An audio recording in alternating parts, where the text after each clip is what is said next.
النهارده جايبه لكم وصفه بسيطه جدا وطعمها بيخطف القلب، القرنبيط المقلي.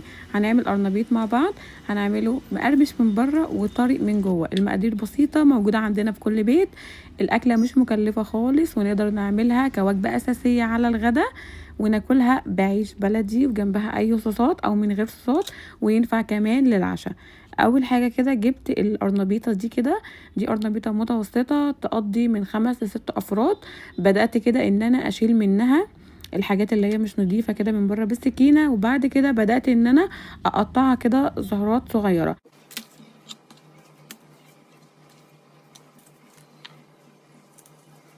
وببدا ان انا انضف الزيادات دي كده من كل زهره كده انا قطعتها. ده المقاس اللي انا بحبه في تقطيع القرنبيط. عايزين تكبروا المقاس اكبر من كده براحتكم، دي اذواق. الحجم اللي انتوا شايفينه مناسب ليكوا قطعوه. بس هنا بقى كنت خلاص قطعت القرنبيطه كلها وغسلتها كويس جدا تحت الميه، وبعد كده هنا كنت محضره بقى حله كده حاطه فيها ميه. اول ما سخنت نزلت فيها بقى كده بمعلقه صغنططه من الملح ومعلقتين صغيرين من الكمون، واول ما بدات تغلي بدات ان انا انزل بالقرنبيطه كلها كده زي ما انتوا شايفين، وهسيبها بالظبط ربع ساعه علشان هتستوي على طول، عشان احنا حاطين ملح. على ما القرنبيط بقى كده يستوي هبدا ان انا اعمل الخليط اللي هحمر بيه القرنبيط. جبت هنا 4 بيضات،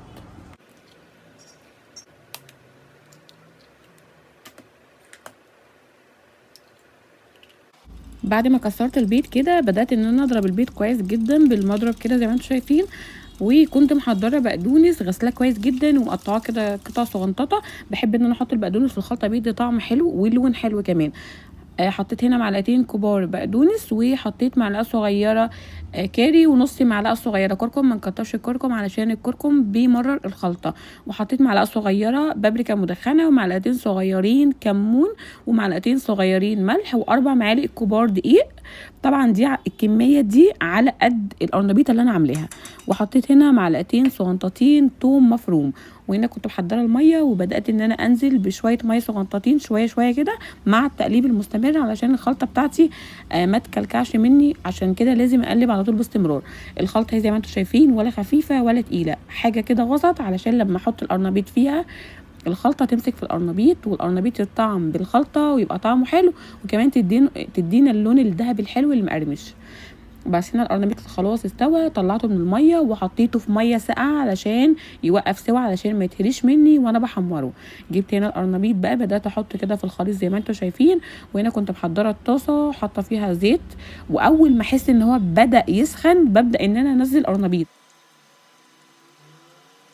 واول ما احس كده ان الخلطه تماسكت في القرنبيط وبدا ياخد لون، ببدا ان انا اقلبه كده على كل جنب شويه علشان القرنبيط يستوي من جوه اهم حاجه، وكمان من بره ياخد اللون الذهبي الحلو ويكون مقرمش. خلصت كده كل الكميه كلها وبدات ان انا اطلعها كده على طبق. جبت الطبق حطيت فيه شويه بقدونس وطلعت القرنبيط عليه. عايزين تطلعوه على مصفى براحتكم، بس انا بصفي الزيت كويس جدا قبل ما اطلعه من الزيت، طبعا علشان يستوي كويس من جوه ويدينا برده درجه اللون اللي احنا عايزينها.